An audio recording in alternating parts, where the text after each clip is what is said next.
దేవుని బిడ్డలమైన మనం ఎప్పుడు కూడా ఇతరులకి సహాయం చేసే వారంగా ఉండాలి.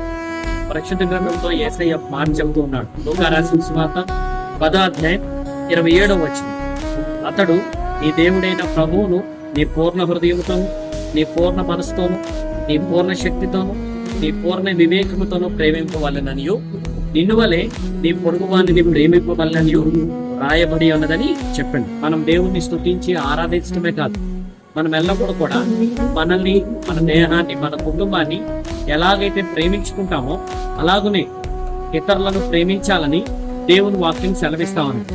దేవుడు మనల్ని ఎంతో కొంత స్థిరపరిచాడు, హెచ్చించాడు, ఆశీర్వదించాడు. దేవునికి మహిమ తెచ్చే వారముగా ఉన్నామా?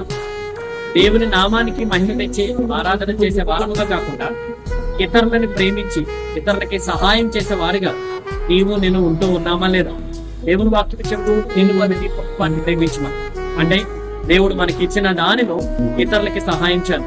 మన చుట్టుపక్కల, మనం నివసించే చోట, మనం చదువుకునే చోట, మనం పనిచేసే చోట అయినా సరే ఎంతో మంది పేదవారు ఉన్నారు.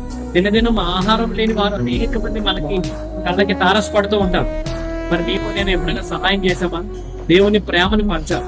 ఆయన చెప్పిన రీతిగా ఇతరులకి సహాయం చేసే వారిగా నీవు నేను ఉండాలని కోరుకుంటాం. కనుక ఎప్పటికైనా సరే ఇతరులకి సహాయం చేస్తూ దేవుని ప్రేమని పంచే వాళ్ళంగా నీవు నేను ఉండాలి. ఆయన నామానికి మహిమ తీసుకురావాలి.